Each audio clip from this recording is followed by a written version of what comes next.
Okay, so ano yung announcement na sinasabi ko dun sa isang video ko nung nakaraan? Di ba sabi ko magkikreate ako ng community na ang purpose ay magtutulungan lang, walang trash talkan, walang negativity, and positivity lang. And for success lang ang goal natin. So kung may kakilala ka na parehas tayo ng goal, mag-subscribe ka lang sa channel and ito yung start. Ito yung starting point kung ano yung guides or kung ano yung mga dapat gawin para maging successful sa buhay. Hindi ko kine-claim na mayaman ako or ako yung pinakamatalinong tao. I'm not claiming to be an expert. Ang isi-share ko na knowledge dito, this is just sharing of knowledge. Ang isi-share ko na knowledge ko dito is yung batay sa mga libro na nabasa ko and sa mga experiences na meron ako. Okay, so nag-create ako ng pinaka-flowchart or pinaka-blueprint na pwede nyong sundan para magkaroon kayo ng resulta or para maging successful kayo. Kasi alam ko kung anong reason kung bakit kayo nag-e-enroll sa mga courses gaya ng MSB,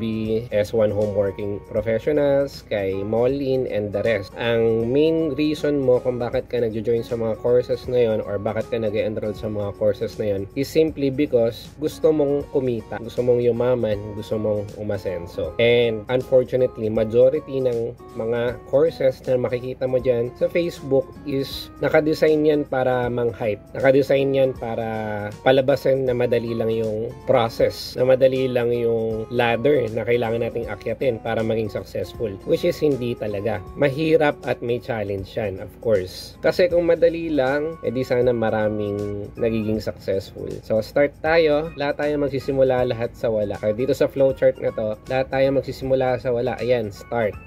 Right? Na makita nyo yan. Tapos, ang first box dyan, ang first step is kung empleyado ka ba o nagtatrabaho. Ngayon, yung mga empleyado pwede na mag-proceed dun sa yes. Yung mga hindi empleyado or walang trabaho, dun kayo sa no. Kaya yung sa no, nakalagay dyan, find a source of income. Ibig sabihin, kailangan mo magtrabaho. Kailangan mong kumilos. Ano yun Wag na kasi kayong maniniwala dun sa mga nagsasabi na wala kang gagawin tas yayaman ka.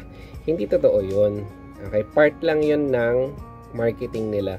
Pero there's no such thing na walang tinanim tapos may aanihin. Imposible yon. Kahit dito sa mga courses na napapanood natin sa YouTube, akala lang natin wala tayong ininvest. Pero meron tayong ininvest. Oras tsaka effort ang ini-invest natin. Doon sa kanila kasi, ang pinagkaiba lang nun, oras, effort, tsaka pera kasi may bayad yung courses. Kasi nga naman, minsan talaga mahirap i-motivate yung sarili pagka wala kang binayaran hindi ka talaga kikilos.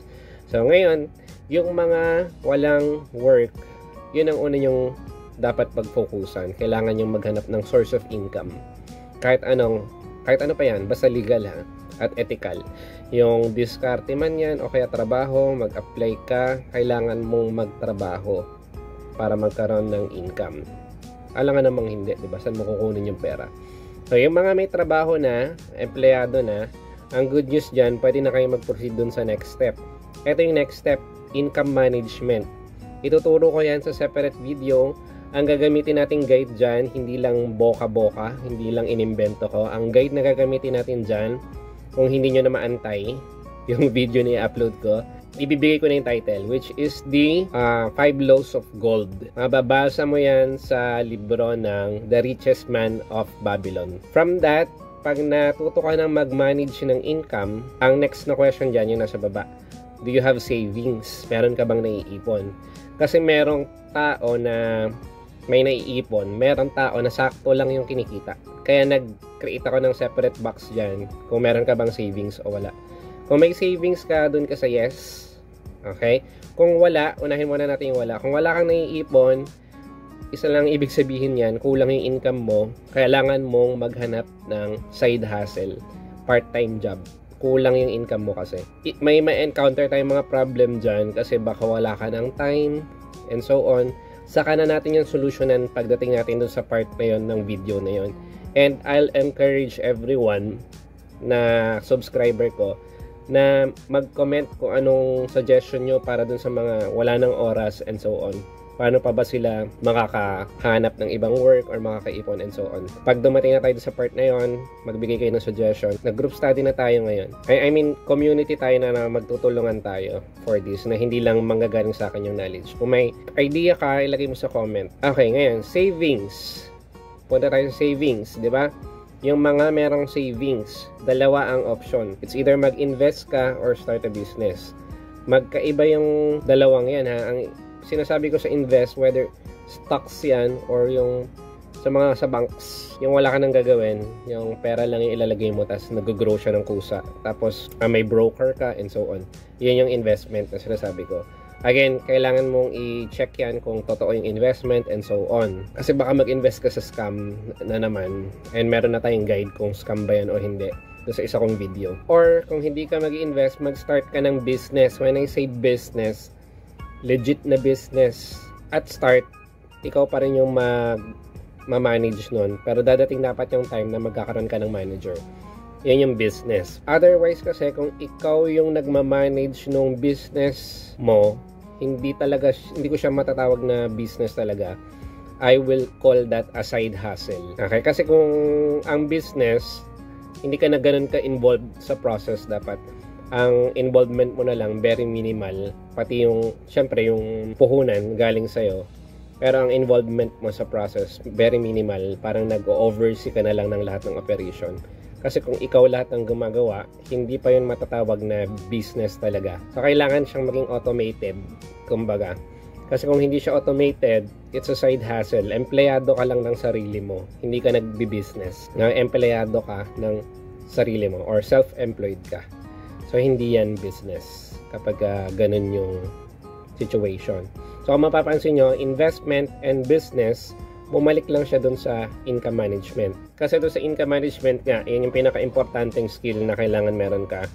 Dahil doon, kung susundin mo tong flow na to, syempre lalaking income mo dahil nadagdagan eh. Right? So, tapos magkakaroon ka ng dagdag na savings. Yung dagdag na savings, iikot mo ulit, gagawin mong investment, i-invest mo or mag-start ka ng another business. Tapos pag kumita yun, balik mo ulit sa income management, and so on. Ang goal natin dito is magkaroon ng multiple streams of income. Pag meron ka ng multiple streams of income, dun mo mararamdaman unti-unti na umaangat na yung buhay mo. Just make sure na legal lahat yung gagawin mo. And ayun, ito talaga yung kailangan mong sundan na process. So by the way, lahat ako right now naghahanap ako ng mapag-i-investan ko na business tsaka investment. Kung meron kang alam, kung napapanood mo to ngayon, paki-comment dyan. Kasi baka magustuhan ko yan, tapos dyan ako mag-invest. Negosyo ang hinahanap ko investment, tsaka negosyo. Hindi ako naghahanap ng networking. Kasi ayoko na, hindi ko yun maasikaso. Although may networking na legal, pero ayoko na right now ng networking. Kasi matrabaho siya masyado. So, negosyo, tsaka investment. Kung may franchise kayong alam na sa tingin nyo maganda, at syempre i-analyze ko yan kung maganda yan, pakitag dito sa video. And pakishare naman to sa iba kasi naghahanap nga ako ng investment right now and business. So, yun lang. Iisa-isahin natin to. Itong chart na ginawa ko, i-discuss natin to more detailed on a separate video. So, hopefully, mag-join kayo dito sa journey na to, para sabay-sabay tayo. Yung ibang mentor kasi na nagtuturo right now, nandun na sila sa taas. Kaya hindi na nila naintindihan yung mga pinagdaanan or nakalimutan na nila yung pinagdaanan ng mga kagaya natin na magsisimula pa lang. So, sabay-sabay tayo sa journey na to. Ako, nandun na ako sa income management. Tapos may savings ako. Tapos nandun ako sa yes. And currently, naghahanap ako ng investment and business. So, kayo, kung nandun pa lang kayo sa start, of course, I'm sure dadating din kayo sa point na nandito na kayo, no, sa income management. Iyon, I'll see you sa next uploads natin about this para sabay-sabay tayong umangat. No? So, yun lang. I'll see you there. Bye-bye.